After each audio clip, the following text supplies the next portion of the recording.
Good morning, everyone. Good morning. Good morning. Our attendance has grown with plowed highways and no new snow. Would the secretary please call the roll? Regent Bartel. Here. Regent Bradley. Here. Regent Burmaster. Here. Regent Conley Kiesler. Here. Regent Crane. Here. Regent Keene. Here. Regent Davis. Regent Falbo. Here. Regent Loftus. Regent McPike. Regent Pruitt. Here. Regent Rosenzweig. Here. Regent Shields. Here. Regent Smith. Here. Regent Spector. Here. Regent Thomas. Here. Regent Walsh. Here. A quorum is present. Thank you. We have some special guests who are en route. First of all, the UW-Whitewater National Champion football team is going to be joining us this morning, but they are not here yet. And then we also have Regent Emeritus Salas, who is on his way to join us today so that we can recognize him for his years of service on the board.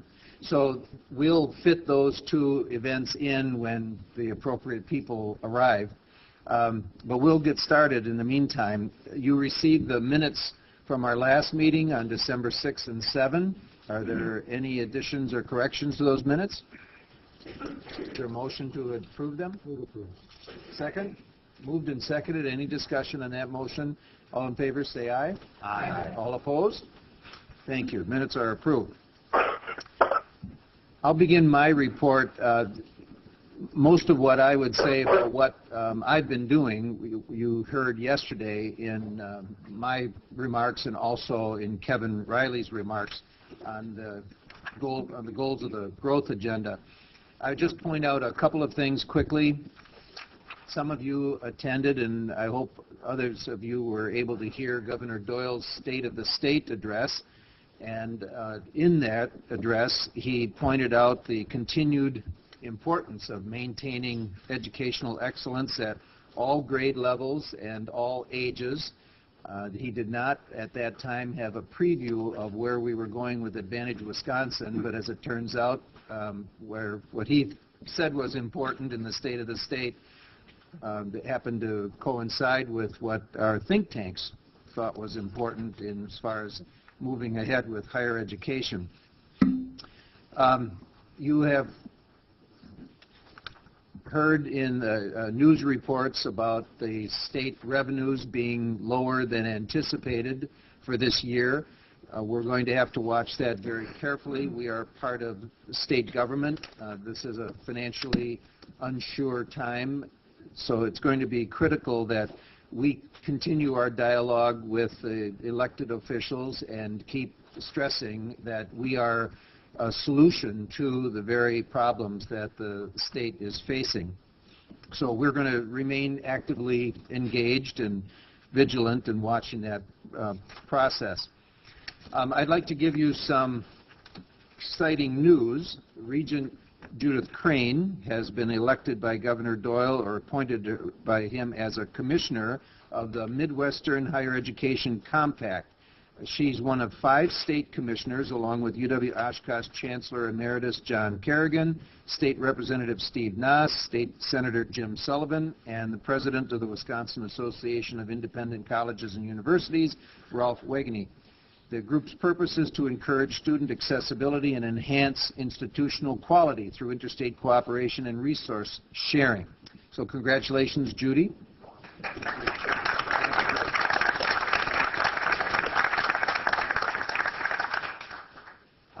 I'd also point out that around the state, we received very favorable press coverage for the initiatives that President Riley outlined yesterday on Advantage Wisconsin.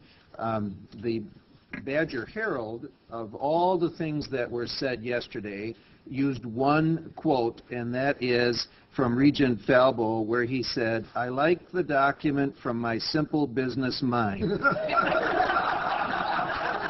I'm sorry. First time they get it right. Well, you know, it's that old thing about, you know, better to have your newspaper, have your name in the newspaper, even if they're not. It's better to be. However that goes. Yes, that's right. So I don't have any other remarks about from the President of the Board, but I would ask the President of the System to begin his report, please. Thank you, President Bradley. Let me, good morning, everybody, and let me remind us all that we are audio streaming again this morning, as well as having some colleagues on the telephone line. And I wanted to, before I started my report, I just wanted to let folks know that I had an opportunity to talk with Regent McPike a couple days ago, and he sends his greetings to everybody. He said he thinks all the time about the university and the work of this board and his colleagues on the board. He's still fighting some very heavy health issues, but he wanted you to know that he's thinking of you, board members, and the work you do, and chancellors and provosts and system colleagues, and said, keep at it. And by the way, he said, I'm reading all the materials, and I know he was because he had lots of questions, particularly about the chancellor searches that were going on. So it was good to talk to him, and he wanted me to send his regards to you. I have a few things to say in introducing the Warhawks, but we'll wait till they come. Let's go right to a remark or two about the chancellor searches. I think most of you know now in January, Chancellor Keating announced that he will be stepping down in August, and I was able to be down at UW Parkside for his announcement with Regent Falbo. It was a very warm event. There's a spring semester convocation down there, and lots of campus and folks from the community expressed their gratitude to Jack, just as I should add people did when John Wiley announced earlier that he was stepping down as the Madison Chancellor this semester as well. So we have 3 chancellor searches running now at UW Whitewater, at UW Madison, and just about to get up and underway at UW Parkside. And it's not just the individual institutions that are facing the task of having to find replacements for irreplaceable people. Unfortunately, the UW system will lose another leader when Don Mash retires early this summer. I don't think, to elaborate for this group on how difficult it will be to find a replacement for Don, who is as professional and dedicated and knowledgeable and respected as anybody could be in his job. So in my 3.5 years as president now, I've hired 5 chancellors. With hard work and a bit of luck in these 3 new chancellor searches, because they're on very tight timelines for all 3 of them, I will have hired 8 chancellors before completing 4 years as president. And we only have 14. So that startling fact, at least it seems startling to me when I realized it, makes its own case, I think, that we must have the tools to compete in a national market for the best academic leaders. Competitive compensation and benefit packages are the most prominent among these recruitment and retention tools. And you'll have an opportunity as a board later today to address that challenge. And I know you believe it is among your most significant responsibilities as trustees of this university system. So it's not a reflection of you. Well, you'll have to ask the chancellors that. On another topic, Tom Paine heralded the uniqueness of the American Revolution as an opportunity to change the course of history, saying, "We have it in our power to begin the world over again," in a famous quotation. Those words live on in our national debate to this day. Harvey Kaye, a professor at UW Green Bay, has devoted his life's work to understanding Paine's influence on the founding of our country. Professor Kaye recently appeared on the nationally televised Bill Moyer's Journal program to discuss his newest book, Thomas Paine and the Promise of America. Professor Kaye has received widespread acclaim for his work, including a 2006 Outstanding Achievement Award from the Wisconsin Library Association. Moving on to the UW colleges. In the past year, UW Marinette saw a need in the community for more engineers and moved to fill it. Starting this spring, students can complete an engineering bachelor's degree program with UW Platteville through streaming media and a mobile laboratory. Now there's a new pathway degree. We talked about some of those yesterday. Partnerships like this one, both internally and across our institutions, are excellent examples, I think, of the growth agenda's long-range vision to guarantee our state's competitive edge. As I noted yesterday, collaboration will be a key to ramping up our operational excellence. In January, partnerships were also a focus for UW System faculty and other nanotechnology and bioenergy experts who participated in 3 collaborative events. These events, held at UW Platteville, UW Stevens Point, and UW River Falls, promoted intercampus and industry partnerships. The most recent event, a bioenergy gathering at UW Stevens Point, focused on a partnership between UW-Madison's Great Lakes Bioenergy Research Center and the Wisconsin Bioenergy Initiative to ensure our state remains an active leader in renewable energy technologies. I'm also pleased to report that UW Platteville has been awarded a $600,000 grant from the Kresge Foundation to fund their new engineering facility. The facility, which is currently under construction, will house 22 laboratories and 9 classrooms. Through this grant, the foundation publicly recognized Platteville's ability to both maintain a superior network of supportive donors and create innovative strategies for gaining new contributors. Congratulations to Chancellor Markey and his colleagues, and we look forward to the opening of that facility, Dave. I also want to thank 2 anonymous alumni who donated $500,000 for scholarships at UW Stout. These endowed scholarships will distribute more than $20,000 a year for students at that campus. Their generosity will ensure that students who need support for higher education will no longer find finances an obstacle. One last note. On March 5th, representatives from all of our institutions will arrive at the Capitol for our 5th annual Posters in the Rotunda event. This celebration of undergraduate research allows student researchers and their faculty advisors the opportunity to showcase that research and for alumni to show their support of the UW system. So once again, posters will be on display nearly all day, and legislative visits will be going on as well. We're excited to announce that this year's celebration features the addition of a Legislative Council Symposium early in the day. The Council, which many of you know is a nonpartisan agency of the state legislature, will sponsor a discussion about the value of undergraduate research in the UW system across our state and across the nation. Nancy Hensel, the Executive Director of the Council on Undergraduate Research in Washington, D.C., will be present at the symposium. And then in the afternoon, we'll have a formal program as we usually do at this event. I'll have a few words to say along with a number of guest speakers. And then this year we'll have an afternoon legislative reception hosted by Regent President Bradley in the North Hearing Room of the Capitol for all event participants from 3 to 5. We moved that up to make it a little easier for people to get there up in the day. You've already received a kind of hold the date invitation for that Posters in the Rotunda event. We'll get some more details out to you shortly, and I'll point out that we're doing it in March on the day before our one-day March meeting, so it should be convenient for people to come in, participate in that, and then stay for the one-day meeting the next day. Valentine's Day is next week, and I thought in recognition of that, I'd read a very short, very beautiful, I think, love poem. Part of what I like about this poem is that it could have been written, I think, by a poet of either sex about a cherished life partner. It happens to have been written by Anne Bradstreet, who was one of our first American poets, certainly the first American woman poet. She lived in the middle of the 17th century before America was the United States. And she wrote this poem. The title is To My Dear and Loving Husband. If ever two were one, then surely we.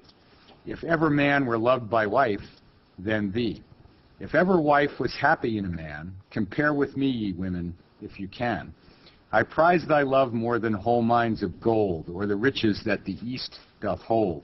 My love is such that rivers cannot quench, nor aught but love from thee give recompense. Thy love is such I can no way repay. The heavens reward thee manifold, I pray. Then while we live, in love let's so persever, that when we live no more, we may live forever. Well, happy Valentine's Day. And I like to say persever when I get a chance to do that instead of perseverance. Well, talking about persevering, I think the Whitewater football team seniors are here, and Regent Emeritus Salas has joined us as well.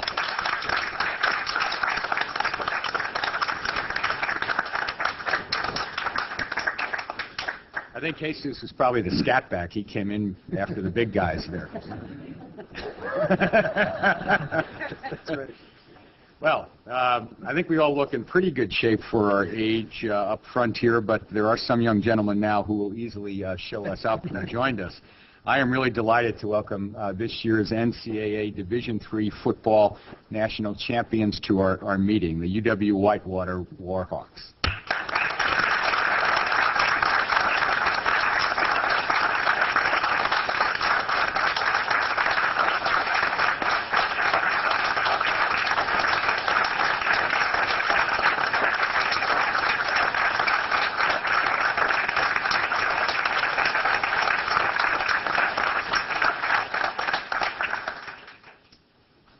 We're very proud of them and their leadership and dedication, especially the coaching staff and the senior class, members of whom are with us now. Led by the winningest senior class in Whitewater football history, the Warhawks triumphed over the undefeated and top-ranked Mount Union College Purple Raiders.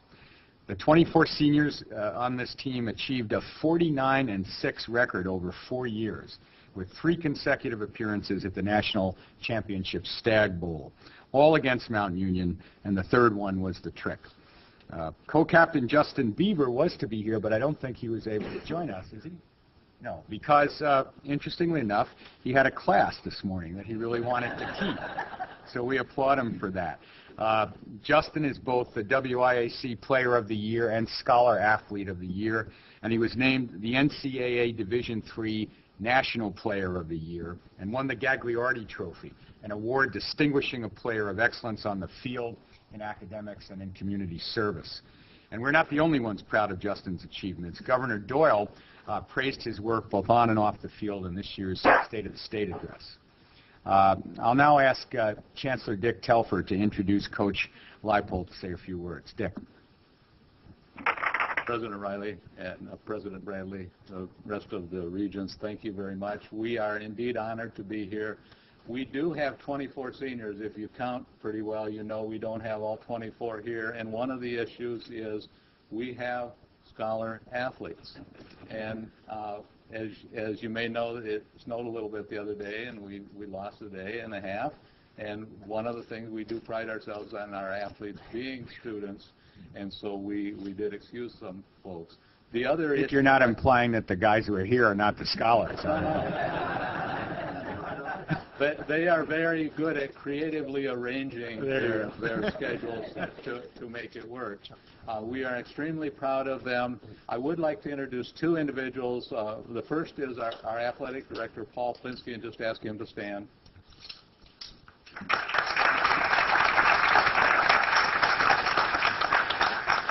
And then I'd like to introduce a Warhawk Hall of Fame member who is our first-year coach, Lance Leipold.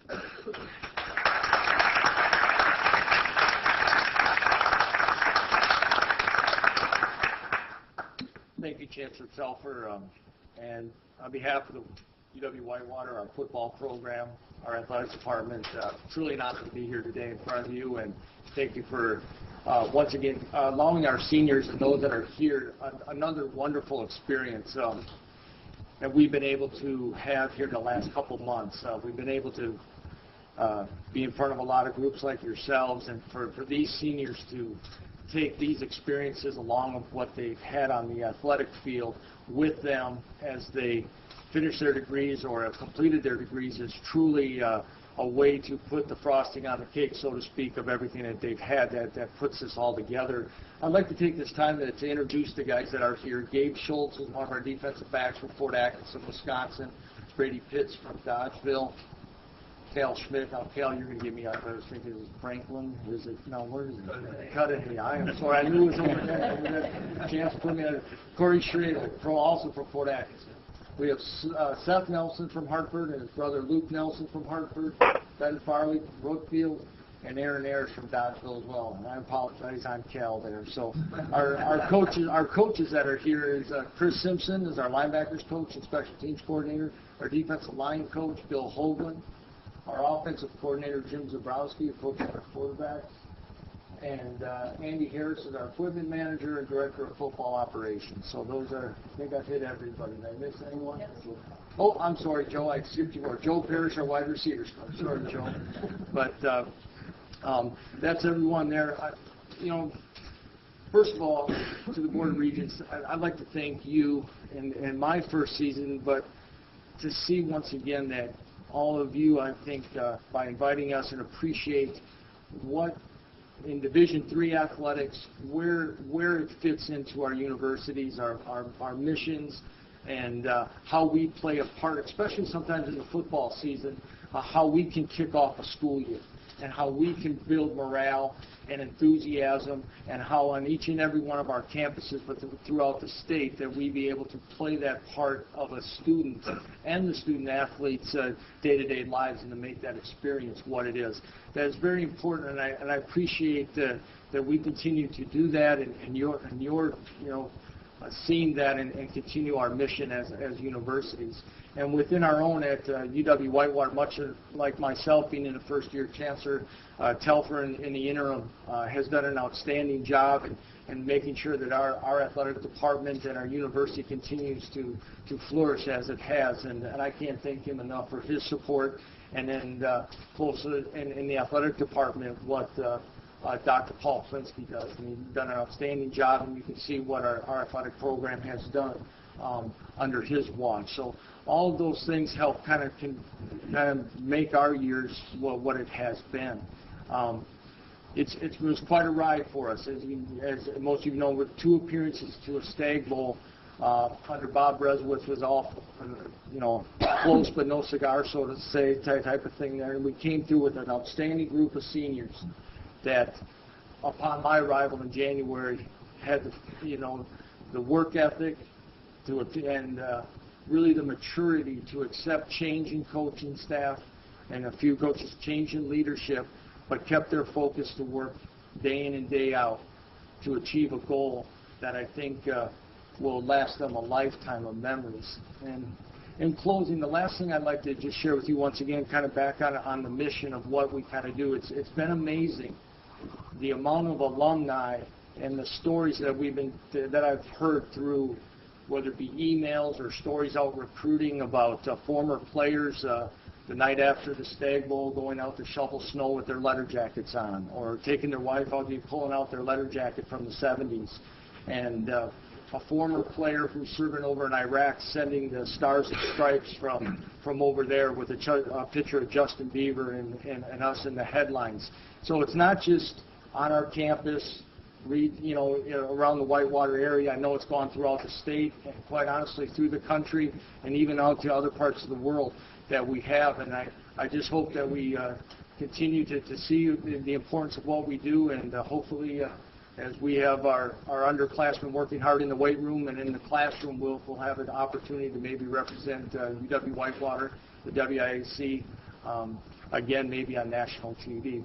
Lastly, I know one other gentleman that I know just snuck in is our commissioner of our conference, Gary Garner. Gary, if you would kind of pop in there. I know Gary's done a lot for our conference, and not just with football, with athletics and as a whole, and appreciate his support as well. But once again, we appreciate the opportunity to be in front of you today, and wish you the best in 2008. Thank you.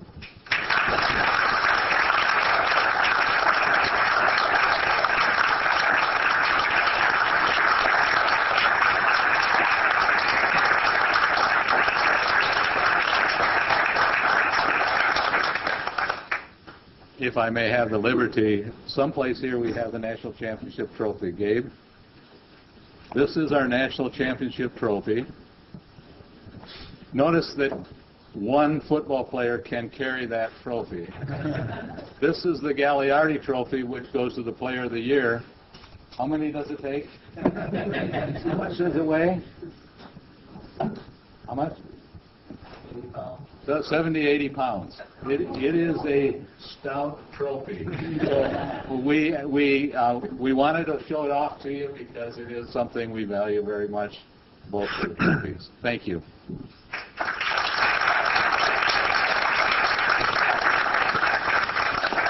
Thank you, Chancellor. Thank you, Coach and players and other coaches and equipment managers and everybody who came today. We really appreciate your coming down. And we look forward to next year. You're going back to the Stag Bowl, beating Mount Union again and making it a two-win series for both of them. Good luck. Mr. President, I think I can turn it back over to you. Okay, thank you. I would call upon Regent Walsh. The only other thing that we had of importance to cover this morning was the progress report on the new 4-story office building overlooking Lake Mendota to house the Physical Planning Committee. We could just postpone that? Yeah, okay. But Regent Walsh, if you would please read our resolution.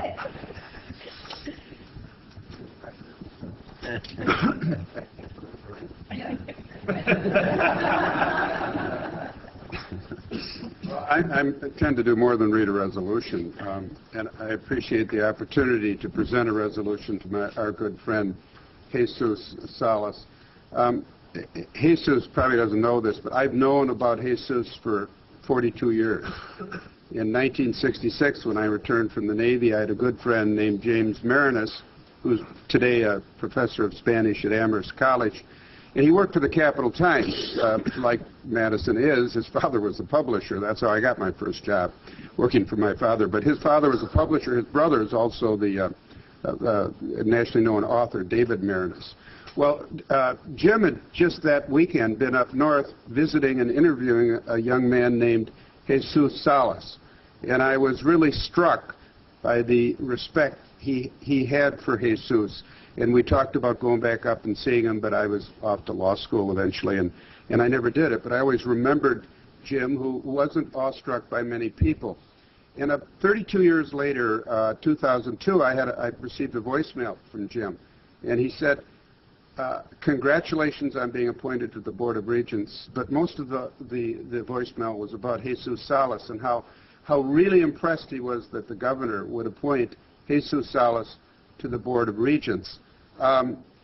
He described him as a legend in migrant labor, as a leader of the underserved, as somebody who cared, and he said he'll teach you people a couple things on the Board of Regents. Part of his message also is critical of Doyle for appointing Jesus Salas at the same time as appointing just another lawyer. I told Jesus about this conversation. He meant he remembered Jim at the time. Jim said that Jesus would be a wonderful regent, and he was right, and we all know why. Jesus, at his first meeting, reminded us of our responsibility to serve all of the state of Wisconsin, to open up access of this great university system to everyone. He fought hard for financial aid. He reminded us of our commitment to diversity, and he challenged us to execute on those promises. And he did that meeting after meeting. Jesus, I just want to say I'm very proud to have served with you in the Board of Regents. You've been a leader, and you've been patient, and you've very much been our conscience. Now, while not all of us may agree to the reason that you resigned, we respect you for your principles. And I don't think there's anybody in this room that has a right to stand on his principles more than Jesus Salas. And so I thought I would conduct a little memory lane to help you understand his principles and also why we appreciate our feelings for you. I had an opportunity to go on the archives of the Madison newspapers, and not to my surprise, there's lots of articles about Jesus Salas. And I'd like to just go through a couple of them, because Jesus was not always a 63-year-old retired teacher.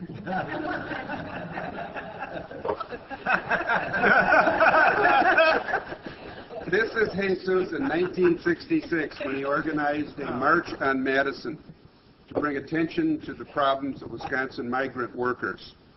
The march demanded simply fairness, just fairness for migrant workers, and that included the extension of the state's minimum wage legislation to cover migrants, the formation of a state advisory program on workers' rights, enforcement of state housing laws, and just the simple request for public restrooms for the thousands of workers that came through this state.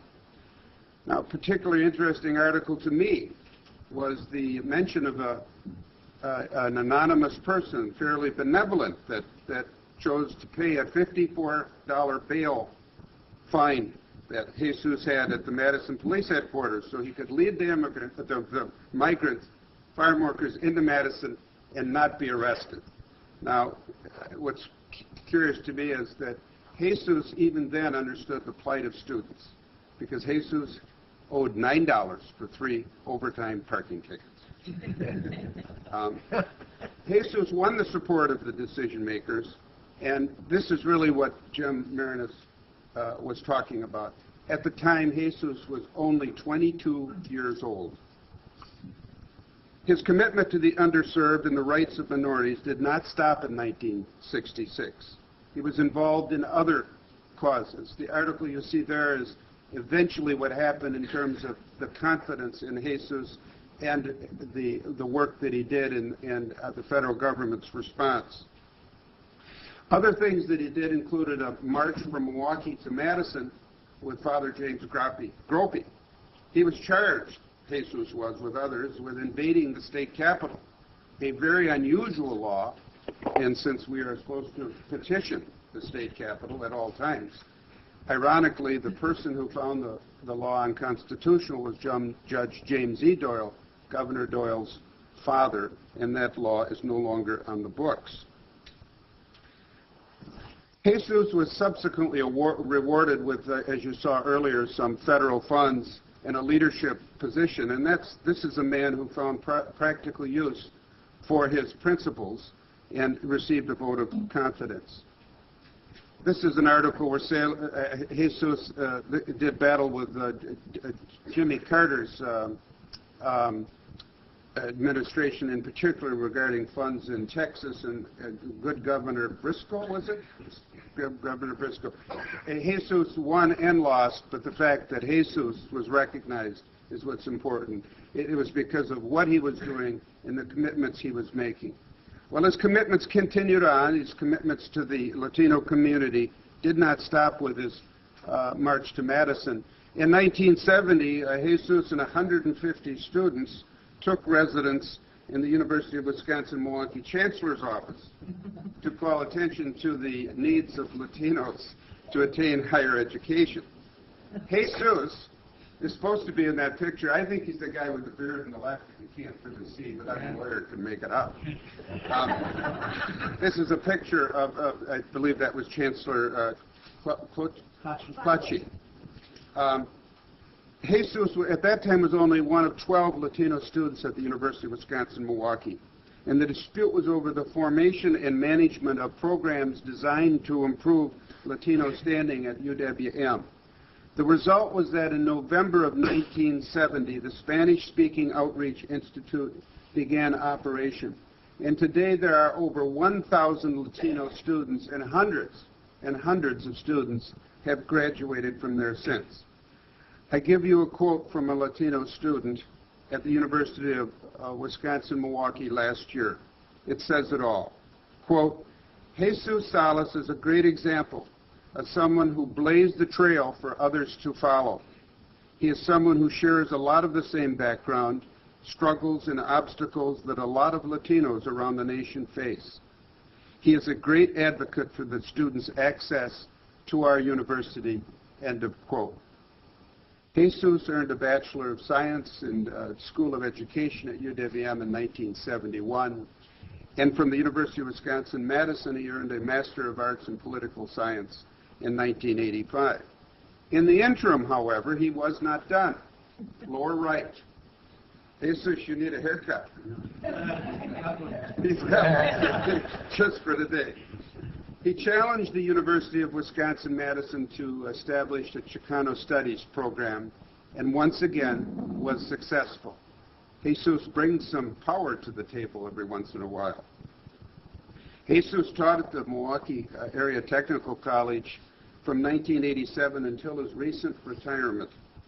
A reflection of the appreciation and respect that Jesus has in academia is the establishment of the Jesus Salas Academic Activist Scholarship. This award is named in honor and recognition of Jesus Salas for his continuous commitment and dedication to the advancement and well-being of the Chicano and Latin communities. So, it is no surprise to any of us that an individual who spent his entire adult life trying to help minorities and the underserved would stand on principle as he did in his resignation. That is behind us because, Jesus, today we're here to thank you for your service to the University of Board of Regents.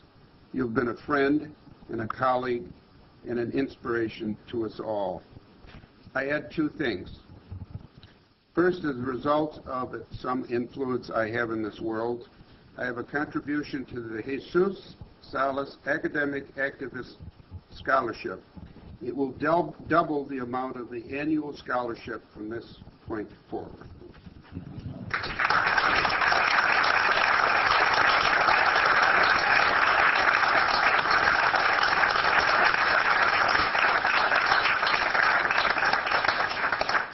Second, I have a resolution to read, and I want you to please note the complete absence of any whereas clauses. It almost kept you away. I'll tell you what almost kept you. He would have been away, but when I told him that I was going to acclaim him for his support for Mr. Reagan and Nixon, he said, I'll be there. Resolution of appreciation. Jesus Salas dedicated 4 years to serving on the University of Wisconsin Board of Regents from 2003 to 2007. He has been a role model for those who seek to triumph over adversity through dedication, persistence, and tenacity. His national reputation as a leader and spokesman for minority and underserved groups in our communities earned the respect and appreciation of his fellow regents. Jesus Salas has used his success to effect positive change for others, championing access to education through improved recruitment and retention of minority students in the UW system. Many students in both Wisconsin's technical college system and UW system benefited from his passion for learning, which he demonstrated in the classroom and through his community service and his role as a regent. His leadership and advocacy efforts have earned recognition from the United Community Center and the Labor Council for Latin American Advancement. Jesus served the Board of Regents as a member of several committees, including 4 search and screen committees and the chair of the Physical Planning and Funding Committee, providing, quote, effective leadership for these distinguished proceedings in windowless confines that did not reflect the stature of that group or the magnitude of its work. End of quote.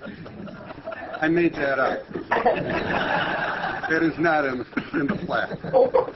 The Board of Regents, the University of Wisconsin system, hereby offers appreciation and commendation to Jesus Salas for his many life achievements and for his service as a member of this board.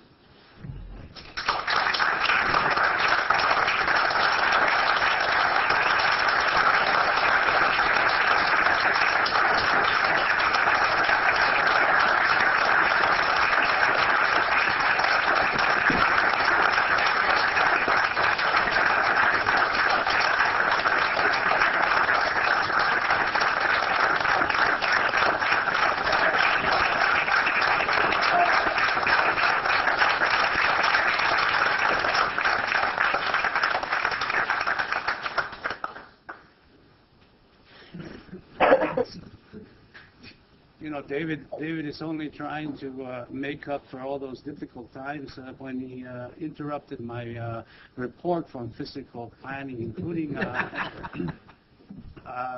trying to get us not to undertake recommendations of transfers of land easements that involve very minor pieces of land. We want to make sure that the students who are here from Whitewater and others don't get the wrong impressions about having Regents jailed during their lifetime. I tried to avoid it as much as I could, but when I got to Milwaukee in helping Chavez's boycott, all the marches and strikes that David referred to, we, of course, always followed Chavez's nonviolence tenets. But when I got to Milwaukee, I couldn't stay out of jail, so I put up. The other thing that the students shouldn't take to heart is that it took me 10 years to get my bachelor's degree and another 10 to get my master's degree. So you want to be able to get out of here a lot faster than I did. Final remarks about David and his tenure here as a regent. When he finished his tenure as president of the board, where do you think he places himself? There's 3 standing committees. There's a hospital authority board. There's excellence award committees and other responsibilities. He plops himself right in front of me at the physical planning committee, and just to give me a hard time as he had during his tenure as president. And it reminded me of that scene in Casablanca. Remember when Lauren Bacall comes in and Humphrey Bogart is sitting in his tavern, and he says, you know, of all the gin joints in the world, you happen to walk into mine. He could have gone anywhere, but he decided to come and make life hard for me at physical planning. By the way, David, I would change the ending of that movie. I wouldn't put you in the plane. You stay and face the music for killing the Nazi officer. I get on the plane. But thank you very much, David. And I wanted to hold my remarks to that group of regents that the governor named when we all came together. That is you, Peggy, Danae, who I don't see at the moment, Mark Bradley, and myself. It was an extraordinary time when we came here in 2003. We all remember the multi-billion-dollar deficit that the state faced, that rank partisanship that was in the air in the state there for so many years, the deep cutbacks that we had. The attempt that we undertook to try and maintain the quality of this institution and at the same time maintain its access. Very difficult time, but I think that you, David, in collaboration with Toby, really took us through those difficult times, and I think that this state owes you a great deal of gratitude. Peggy, I recall Peggy, she and I were in that first committee during that year-long strategic planning process.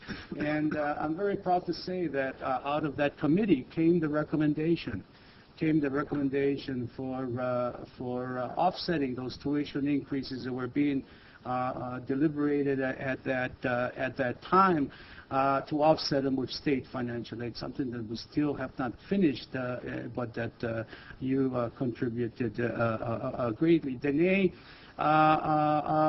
very effectively, I think, during those difficult times, shared the key committee of our board, or that is the education committee, very skillfully, very competently, and we're all very proud for her contribution. Libby was not one of those members that was appointed by the governor, but she was the anchor between that administration, that Regents had been named by the previous administration, and those of us who were appointed, those 5 of us that were appointed by Governor Doyle at that time.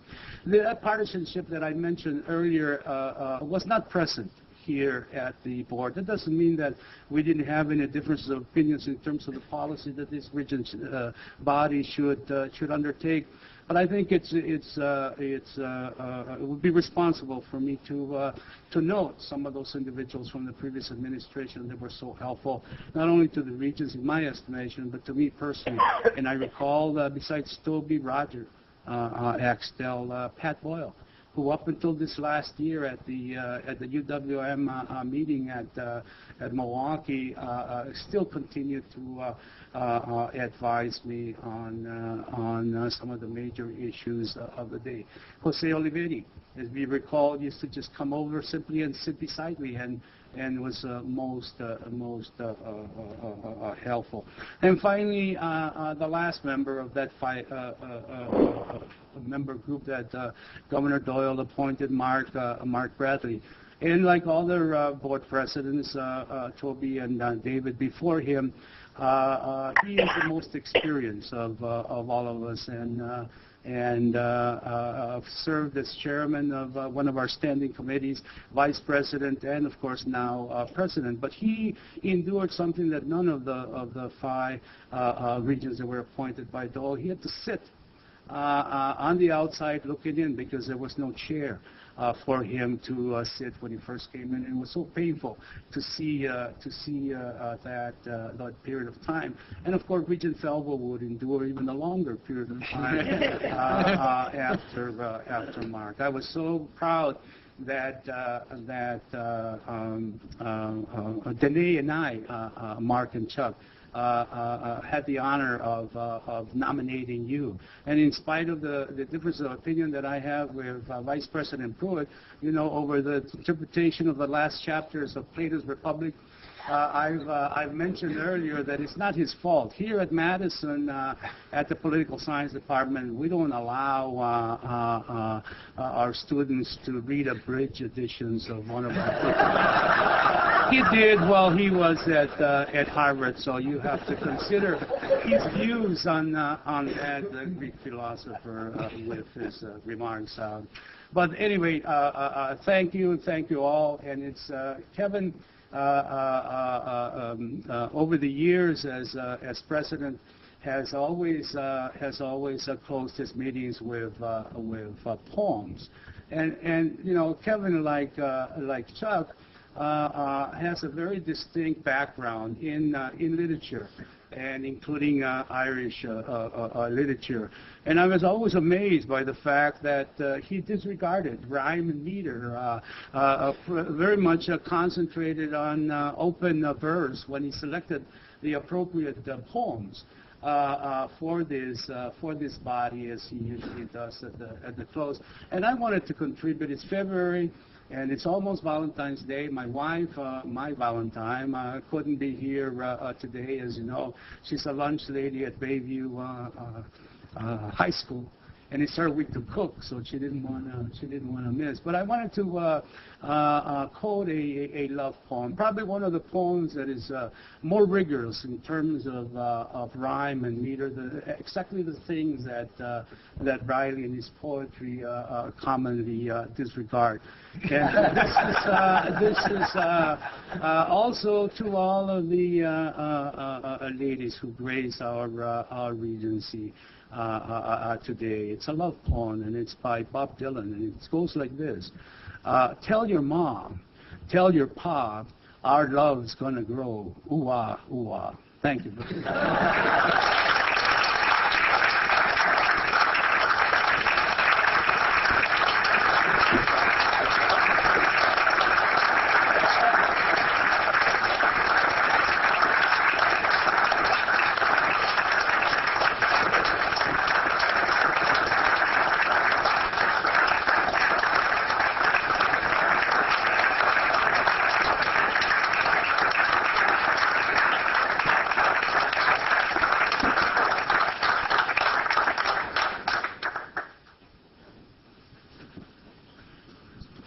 We need a moment to hug him. Oh, geez, what happened to you, Judy? I'm sorry. Don't want to take any more time.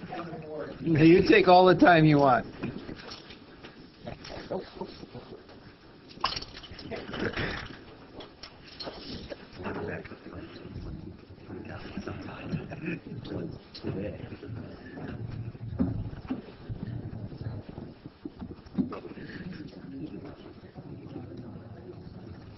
Trying to see the lyrics so you can pay more attention to your right here. Yeah.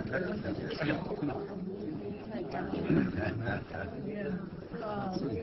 Chancellor, thank you.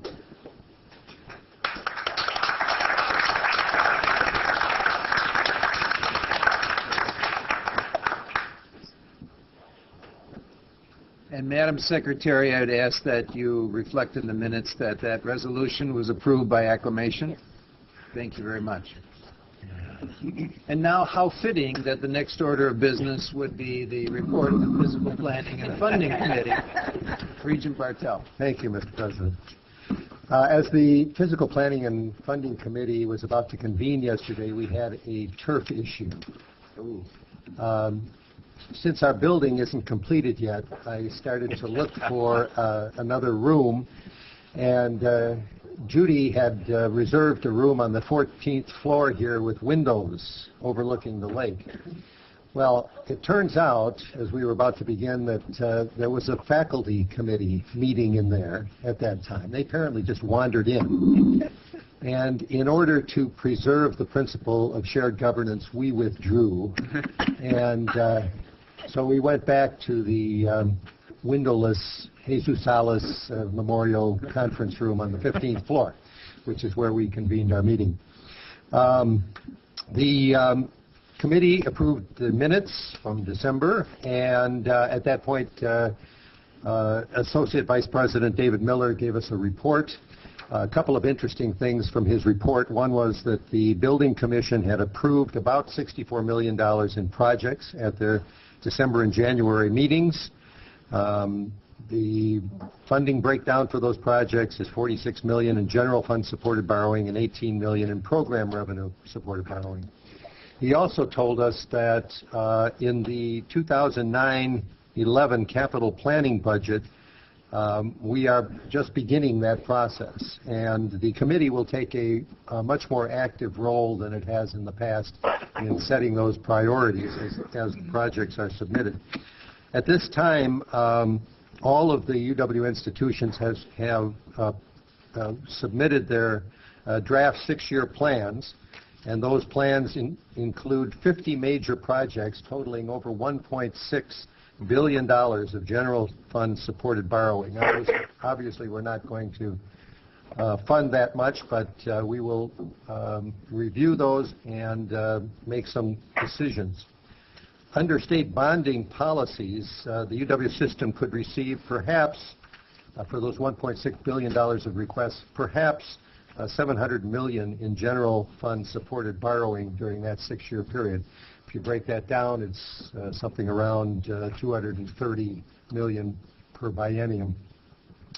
So over the next few months, we will be working with the UW system staff and the campuses to prioritize these projects and make a presentation of our recommendation to the board. You'll recall that, I think it was in November, this board approved the criteria by which these capital projects will be evaluated, and we will be using those criteria as we prioritize the requests. The following resolutions then were unanimously approved by the Physical Planning and Funding Committee and are now presented as consent agenda items. You have them in your materials. Resolution 1.3.B brought by the UW Madison is to construct a continuous emission monitoring system for the Charter Street heating plant. This is a system, a new system. We apparently have monitored that plant periodically, once or twice a year, and extrapolated the results for the rest of the year. Now we have to, as a result of the Sierra Club lawsuit, we have to monitor on a continuous basis, and we will be installing an emission system that monitors emissions control for carbon dioxide, other oxides, and it has to be installed by the end of December of this year. Project cost is about $500,000. That is Resolution 1.3.B. 1.3.C is again a UW-Madison request. It's approval of a design report and authority to increase the funding for construction of education building addition and renovation down on Bascom Mall. This project was enumerated in the 2005-2007 budget, but it is being increased slightly to create an underground parking area where the parking lot is now toward the lake. I guess that's north of the building. This project was to be constructed entirely by gift funds. This is the mortgage gift. And the parking lot is also largely going to be paid for by mortgage gift. There is, however, an additional about $900,000 of program revenue parking funds that will be used to construct that project. It will be a beautiful project. We saw it yesterday, and it will greatly enhance the Observatory Drive vista. Resolution 1.3.d is a request for approval of a design report and authority to construct the UW-Madison Sterling Hall renovation project. Sterling Hall, as you may know, was upgraded, I think it's 100 years ago it was built, and it was upgraded in 1917. And again, and some of us remember this, 1959. Well, you were nodding, I don't know. Don't. I won't even have. Give me an But many of us do remember that this was the building that was the subject of a bombing in 1970. I do remember. I do remember. Some of us were around here. And apparently, I asked this question, the building itself, was not terribly damaged by that bombing. It was basically the outside, the windows, that wall on the south side of the building. That was rebuilt at the time, but there were no extensive renovations done. This renovation will involve new HVAC, plumbing, electrical services, various other mechanicals, and it's estimated to be on budget at $17.5 million with general fund supported borrowing. Resolution 1.3.f is at UW Stout, requesting approval of authority to construct the Price Commons second floor renovation project. This is a project that renovates the food service area, lighting, finishes, serving equipment, and significantly asbestos abatement. This involves an unknown, at this point, unknown amount of work. A lot of the asbestos apparently is over the ceiling. You can't really go in there and examine it very well without risking the personnel who do that. There is a contingency that is a contingency fund that is involved in this project to deal with the worst case scenario. And the project is funded at $2.8 million program revenue supported borrowing and $1.1 million in program revenue cash. Some of that revenue is derived from student food service meal plans, and ask the question, it'll cost students about $76 more per year on the meal plan for perhaps 3 years in order to assist in that funding.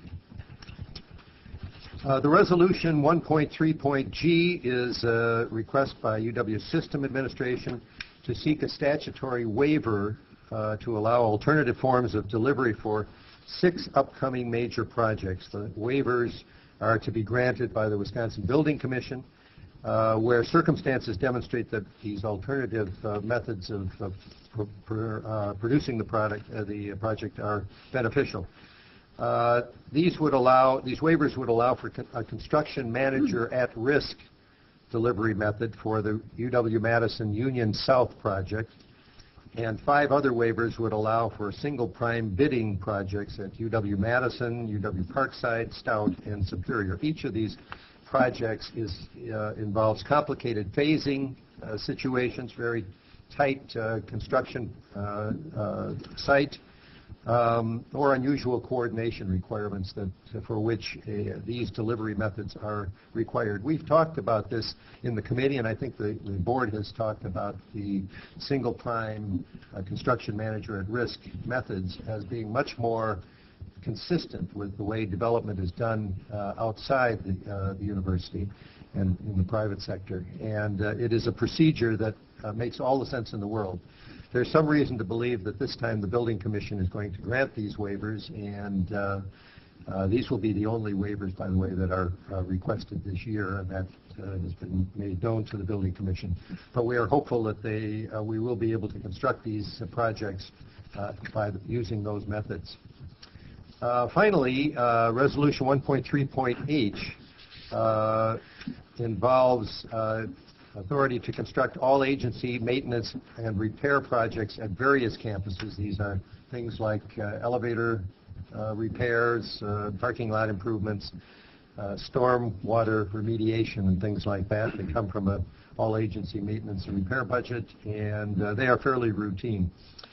All of these resolutions were passed unanimously by the committee, and I now move adoption of resolutions 1.3.B, C, D, E, no E, F, G, and H. I should mention that E was withdrawn, may come back for reasons that I'll explain next month, but it may come back next month. So I move those resolutions. Is there a second? Second. Moved and seconded.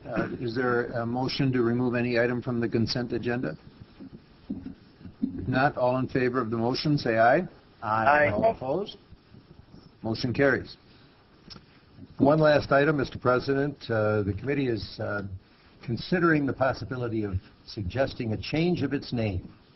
We have pondered this for some time, discussed it with Mr. Miller, thinking that the name, although it has a good deal of history, is not entirely descriptive of our function.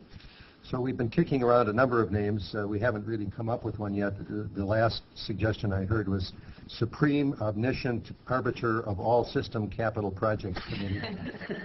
But we'll work some more on that and bring that back. And that concludes my report. Okay, thank you. You know, that could fail for lack of a second. Thank you. Next item is a report from the Education Committee.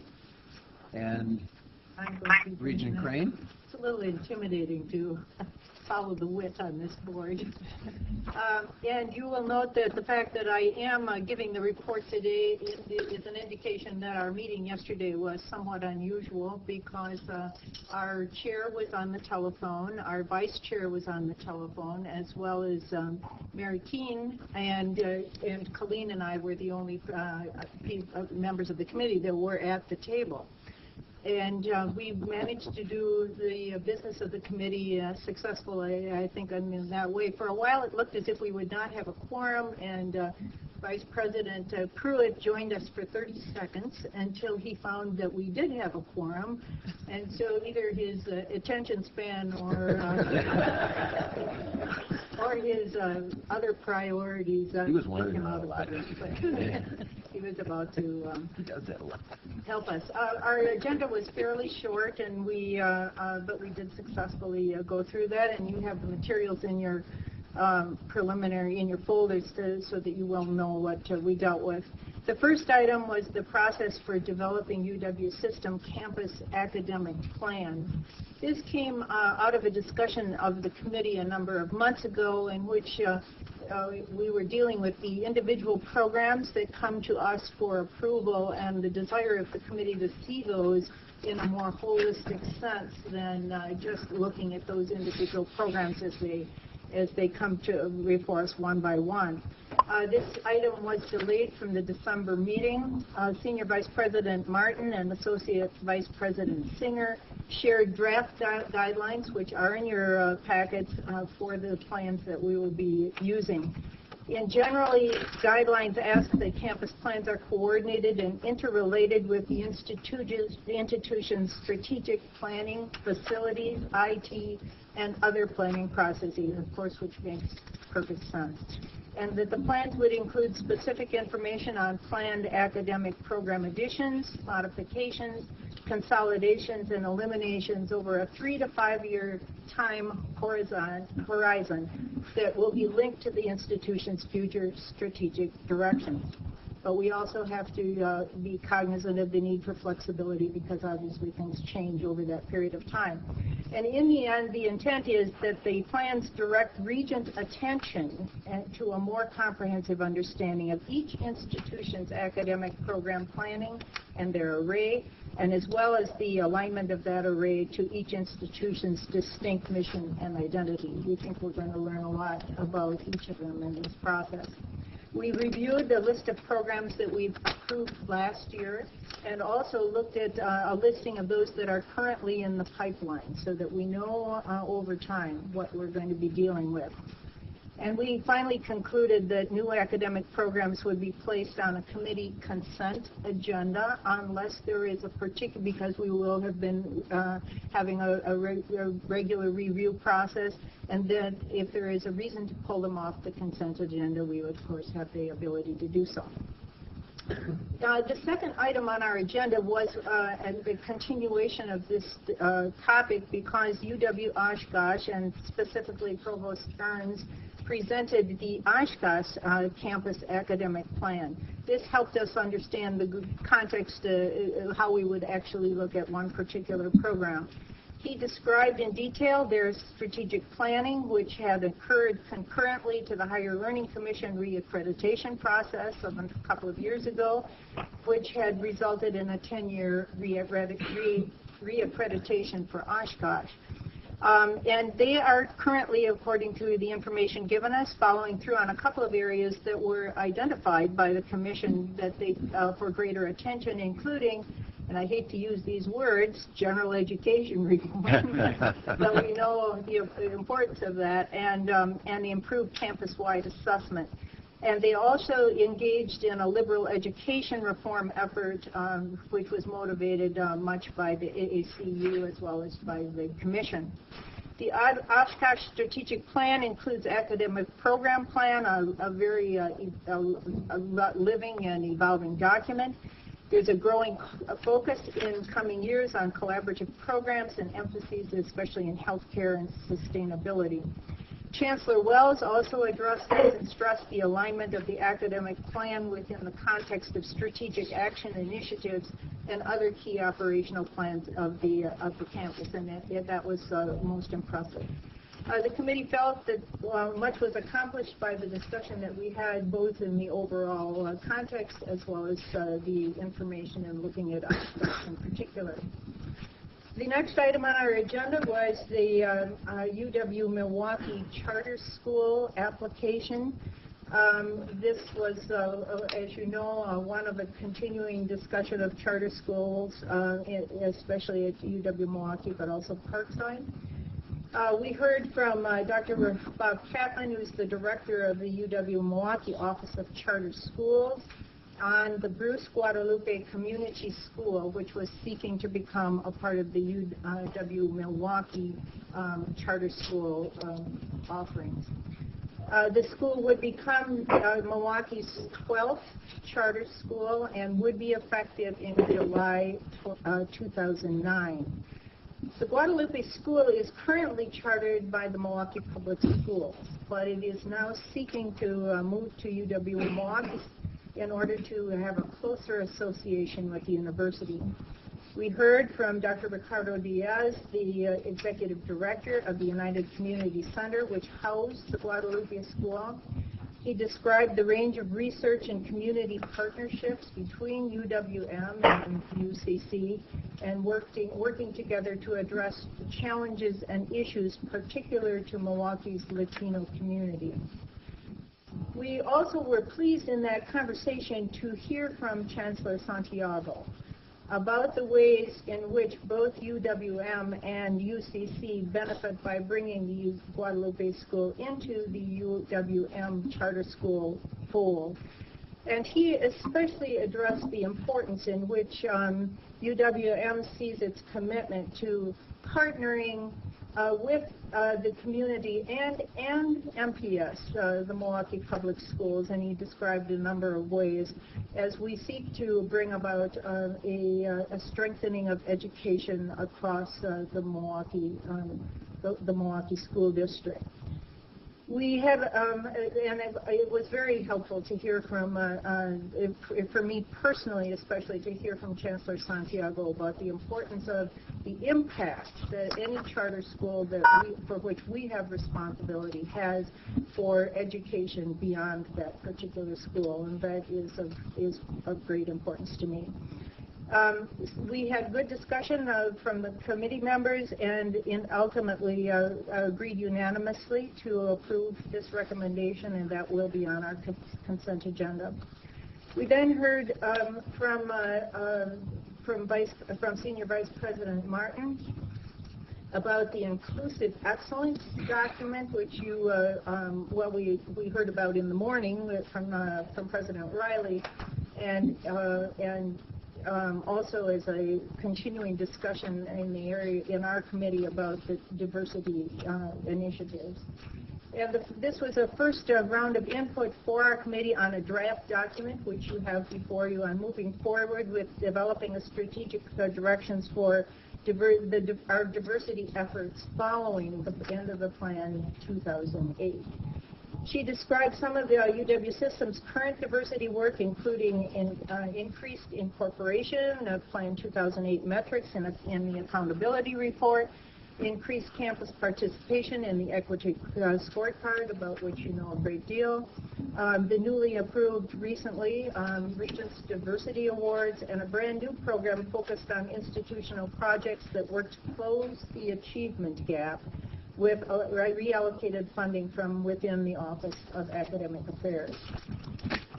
She asked for, and the committee gave feedback on the draft, and you will notice perhaps one of the things I would point out to you in that draft is the very inclusive and in itself description of inclusivity, which we are calling it, which is called within the inclusive excellence term, which is a larger term, I think, than diversity itself.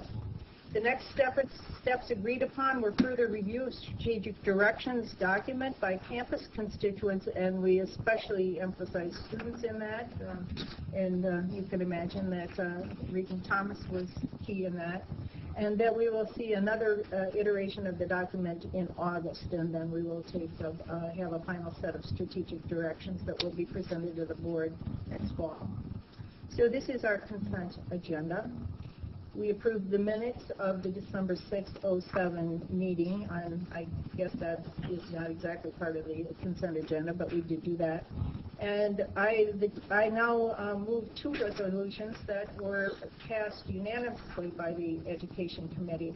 One, Resolution 11C, approving the charter school contract with the United Community Center Incorporated, establishing a charter school known as the Bruce Guadalupe Community School, effective July 1, 2009.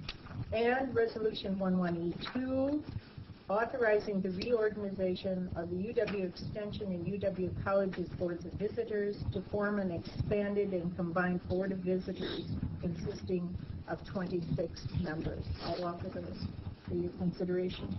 Is there a second? Second. Moved and seconded. Is there a request to remove either item from the consent agenda? If not, all in favor of the motion, say aye. Aye. All opposed?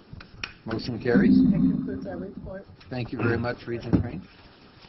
Next item of business is the report of the Business, Finance, and Audit Committee. Regent Smith. Thank you, President Bradley. The Business, Finance, and Audit Committee met in its humble quarters on the 19th floor for about 2.5 hours yesterday afternoon. We first heard about the annual financial report. I think you all got those in the materials. We were honored to have State Auditor Jan Mueller with us. We refer to Regent Conley Kiesler as the Audit Queen. I'm not sure how we were supposed to address Auditor Mueller, but she's the State Auditor, and we were glad that she was able to join us. She's a butter. Well, I wasn't clear on that. Didn't want to offer any opinions on that. She stated that the auditor's opinion on our financial statements was an unqualified one, which is, of course, very good. She commented on the change in auditing standards, that it's going to actually lessen the threshold for items that need to be reported as internal control weaknesses. The committee asked for a follow-up. You saw there was 3 items probably at the end of her report that she wanted, that needed some work on, and those were access to computer program changes, business resumption planning, and verifying accuracy of gift revenue classification. And we're going to get a follow-up on all of those in the next meeting or two.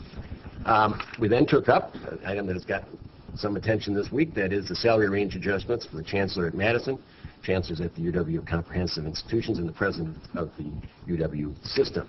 President Bradley joined us and stated how important the role it was for us as far as to set these salary ranges for our leaders. Leadership matters. Our current ranges, I think as the materials would show, are out of date because the last time we adjusted the ranges was 2 years ago. We have 3 searches underway, as we heard again this morning, and those ranges need to be adjusted to allow for successful recruitments of those 3. In addition, because the president's salary range is also 2 years old, President Riley was limited to a 0.4 salary increase this year rather than the 2% pay plan approved for other UW employees. The committee was presented with a proposal for adjusted salary ranges then for UW-Madison Chancellor, UW Comprehensive Chancellors, and for the UW System President to be more competitive and reflect the structure of the system as was put forth in Wisconsin statutes. It's important to remind everybody again that these requested changes would be effective July 1st of this year and would result in no immediate pay increases for any of the current executives within our system. So on behalf of the Business, Finance, and Audit Committee, I move adoption of resolutions I2F4A, I2F4B, I2F4C, and remind you that we do need a roll call vote on each of these resolutions. It's I or one. I never know if it's followed by a 2, so I figure it's not. Okay, there's been I did move it. a motion and seconded, and if we'll take a roll call vote on one at a time, correct? Correct. Okay, so the first one, please. Regent Bartel? Yes. Are you going to have any discussion, Mark? I'm sorry? You asked me if there was going to be any ask for discussion. Oh, on these items. I'm sorry. Is there any discussion? It's been moved and seconded. Any discussion? I want to say one thing. Okay, go ahead. I just want to state my strong support for the range change that's being proposed. I feel very strongly this is not in any way just for the individual betterment of any particular person, but in the great interest of the system that we do. I think it's critical that we attract people not who are just motivated by compensation, but we have to realize that compensation is important to everybody. Mike, we're not able to hear all of your comments. You're fading in and out. Okay, well, then that's fine. I'm just in support of that resolution. Thank you. Okay, well, we heard that you are in support of strong support of the resolution, correct? Correct. Okay, thank you. Any other discussion? People on the phone, people here? Thank you. Madam Secretary? Regent Bartel? Yes. Regent Bradley? Yes. Regent Burmaster? Yes. Regent Conley-Kiesler? Yes. Regent Crane? Yes. Regent Keane? Yes. Regent Falbo? Yes. Regent Pruitt? Yes. Regent Rosenzweig? Yes. Regent Shields? Yes. Regent Smith? Yes. Regent Spector? Yes. Regent Thomas? Yes. Regent Walsh? There are 13 ayes and no noes. Thank you. And then is there any discussion on the second motion, which has been seconded? If not, Madam Secretary, would you read the roll on the second resolution? Okay. Regent Walsh? Regent Thomas? Yes. Regent Spector? Yes. Regent Smith? Yes. Regent Shields? Yes. Regent Rosenzweig? Yes.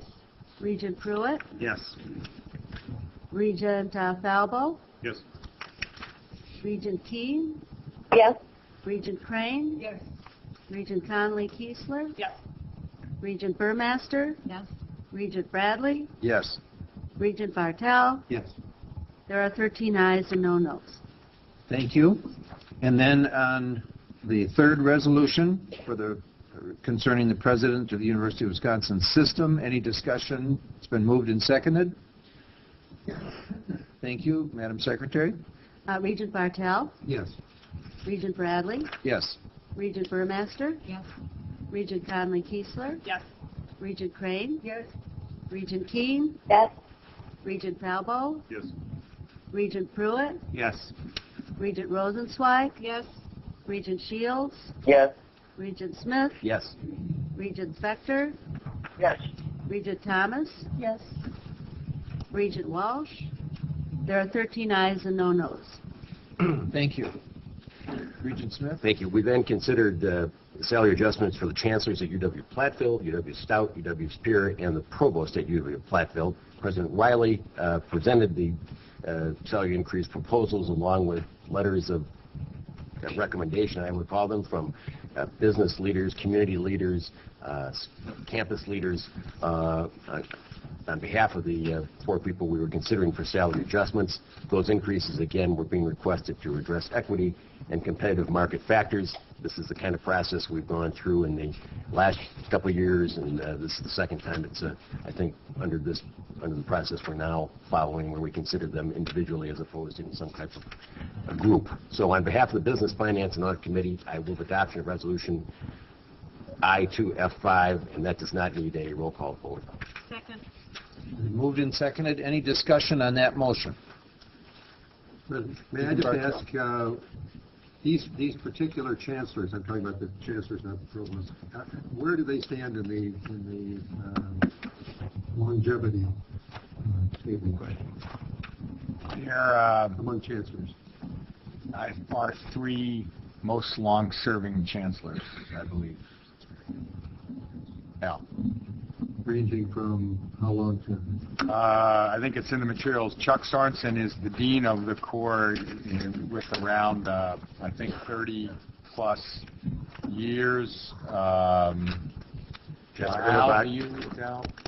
The other two came in '96, Chancellor Marquis and Chancellor Erlenbach. Okay. Okay, thank you. Any other discussion? If not, all in favor, say aye. Aye. All opposed? Thank you. Motion carries. I just correct myself there. I see it says Chancellor Sorensen will have served 19.5 years.